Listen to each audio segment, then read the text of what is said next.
Alright, so this under 23 final is super interesting. I looked at it over and over, and first of all, there are a couple names you should probably remember, either from last year's under 23s or from last year's Junior Worlds. So Gennaro Di Mauro actually wrote Olympic Games was in the B final as an under 23. That is quite a number. Emil Nakov, he was world champion last year in the under 23 single. Cormac Kennedy Leverett, the Australian, won last year's B final at the under 23s. Jonas Gelsen, the German, was 4th in the A final, so just missed out on the medal. Then we have Romain Arad. I hope I pronounced your name correctly, Romain. Romain was in the double last year. He raced in the B final, was 3rd with his partner at the under 23s last year in the B final. And we have the American Isaiah Harrison. So Isaiah raced the U19 Worlds last year, got bronze, and stepped up into the under 23 field this year. Interestingly, he's the youngest in the field, I think by 2 years gap or so. What I find to be interesting is the way the race unfolds. But you can see here, the German is not in the lead. So that's at the 150, 200 meter mark. You would have Nakov, the Bulgarian, that is here Cormac, the Australian, that's Jonas, the German, and that's Romain, the French. The American is not in the picture, but he would actually be closer to us. What I absolutely adore is Cormac's technique, so the Australian's technique. I know you can argue, okay, the low back is pretty bent, probably you'll find something with everybody. But just the way he rows, that looseness on the drive, and what he does exceptionally well, he actually is able to use legs and lever around perpendicular. So that is fantastic. I think his hands are super high. That's interesting. He pulls about shoulder height, but it works for him. He connects with the legs. You see, it takes a while before he has full force transfer now in about 3/4 slide, but that's normal. You got to consider this is the start of the A final. And then he propels with his legs. This is something I want you to look at because it is absolutely worthwhile attaining a technique like this. Leg drive and then the upper body swing. I think there's a good reason why he stepped up from B final to A final this year. I don't know much about his physiology, but the technique itself is wonderful. Nice, very nice. Let's look at the Bulgarian. The neck is not in tune with the rest of the spine, but I think that's just the way he holds his head. Also quite low, big hunch here in the back. But what Emil Nakov does very well is he is patient with his upper body. See this? The patience with his upper body unifies him with the Australian. And now massive upper body swing. I think he even goes a bit too far, but I think it's largely a result of his low back being a bit round. Okay, and now the German. Super interesting. He looks like so unimpressed with this finish. It looks like, all right, let's get over. Let's get over. It looks like he doesn't pull with his arms at all. His arms look pretty skinny as well compared to, how much of an athlete he is. But don't be misled. The way he rows is actually quite smart. So I think it's pretty tall. So Emil is 190, Isaiah is just huge, and Jonas is right in between. So I think he must be around 2 meters taller. So if you lean back a lot, you're gonna either have the right boat setup or the right boat. And I'm not sure if that is the case here. So for his technique, for his body, for his physiology, he's super patient with the legs, pivots, in my humble opinion, quite early, creates quite an early peak, uses his arms quite early, but now, in order not to lean back too much, he simply skips that step. So he's got a lot of space between his upper body and his hands. For him, it worked. Jonas will become world champion in a couple of minutes when this video is over. Will it work in the long run? I'm not sure. Maybe it will. I believe personally that you should use a bit more energy around perpendicular. But again, if we look at his technique and just watch where the oarlock is around perpendicular, this is when he does have a nice upper body swing. But his arms interfere too early, so this is when the blades kind of lose connection. So it is possible that Jonas could even go 5 to 7 seconds faster on board 2K if he adapted his technique. Unbelievable, because this guy is already super fast. What I love about this technique is the rhythm. Nice rhythm.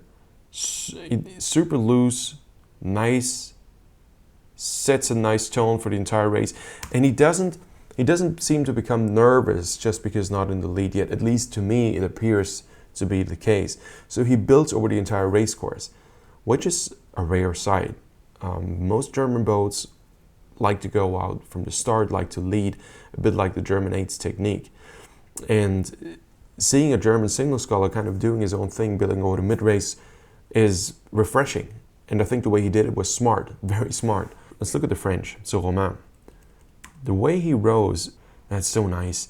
And you know, the arms, there's a bit of an arm bend at the catch. That here. Overextended wrist. Okay, you could argue, well, health issues and so on. But put this aside. Look at the big picture. Look at how patient he is and how nicely he opens up the upper body. I think France has got a huge talent here in the sculling. Huge. That is extraordinary. That type of looseness. And just like the Australian, and this is, when I saw that race, and you look at the Australian and the French, for me as a coach, this is something that is just a lot of pleasure. Look at the quality, late upper body swing, around perpendicular, wisely using upper body weight to propel the boat. And this is not the ordinary. Seeing a final like this is sometimes hard to find in open age categories, so Olympic final, Open World Championship final. So Romain and Cormac, you two are quite an inspiration. Let's look at the American. So Isaiah was third at the Worlds, U19 Worlds last year. He's the youngest in the field. That is quite spectacular. He's going to make silver, which is a huge success.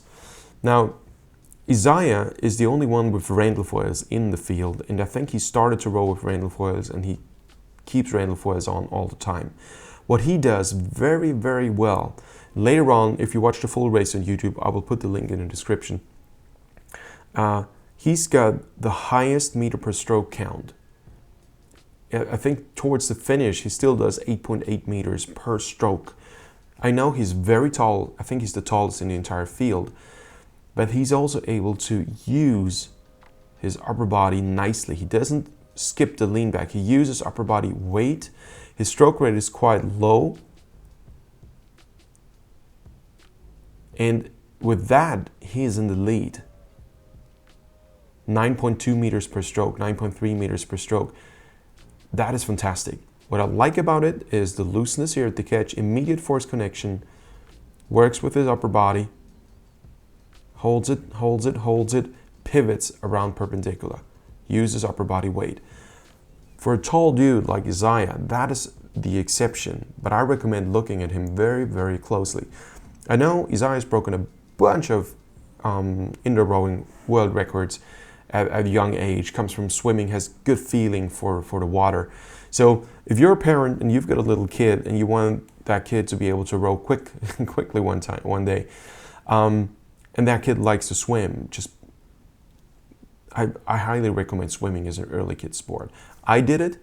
I started at the age of 5, swam competitively until 8, had 5 sessions per week when I was 5 or 6 years old. It was quite competitive. Maybe that was a bit too much. But for me, it laid a good foundation, physically speaking, but also technically speaking, have a feeling for the water. And Isaiah does have huge feeling for the water.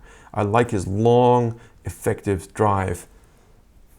Absolutely. And I think the Randall foils help him to connect very, very quickly at the catch. On resistance. Beautiful. Now, if we look at Gennaro, so the Italian, his style is very interesting. At the moment of the drive, you see his back starts to bend a little under the load of the body here. But again, it means that he's loose and adapts to the stroke. So a lot of people tighten up and don't feel the stroke anymore. And I think Gennaro has a good feeling of where the stroke is and where the resistance is and how it needs to move. So instead of forcing your idea onto the stroke, what he does is puts the blade in the water, and then he adapts his body, he subjects his body to the one idea that his blades should not move vertically anymore. And if you look at that, they're actually nice and shallow in the water without rainfoils. That is excellent. Beautiful. There is a bit of empty back and seat motion at the catch. Okay, this is something you could argue, maybe it's too much, but at the same time, the way he rows, that looseness, it's beautiful. Connection, long arms, long leg drive. Now the upper body, nice swing, beautiful, absolutely beautiful. And look how patient he is with the knees. Look how long he keeps the knees down. He's got a bit of rock over. This is a final World Championships. You don't think about technique. Beautiful. Long legs. Long leg drive. Swing around perpendicular. Woo. Yeah, absolutely beautiful. So I think if you can look at all 6 athletes and learn a couple of very important things. That swing around perpendicular. This is where you can move the boat the best, because the blade is in the perfect angle to propel the boat. You don't want to propel the blade, you want to propel the boat. We all can learn that Varese is beautiful. Look at that. His eye looks so long and relaxed. This is absolutely adorable for a tall person not to freak out, but actually to move the boat. Look at boat speed. This is quite a rare exception, and his eye is still young.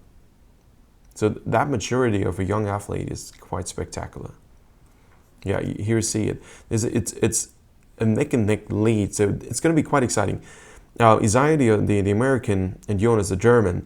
Jonas now slowly picks up. I mean, he was in there, and he made his way all the way up to Isaiah. And for Isaiah, it's good. He just glances to the left. He sees about everybody. And for Jonas, it was quite difficult to catch the American, because the American was in a pretty bad angle. My respect to the German for being able to strategize so well, being brave enough to do this. Speed on the water, the German 16.6 kilometers an hour, the American 16.2, and they're now neck and neck. It doesn't look like it, but the stats show. And then Emil Nekov, the Bulgarian, is 15 meters behind. That's roughly 2 boat lengths. That's a lot of gap. That's an interesting fight between the Bulgarian and the Australian. First of all, I love that the Australian looks out. I'm a big proponent of doing this. And the reason why I think so is that if you can only row if your head rests perfectly stable in your head, on your shoulders, you're a bit limited.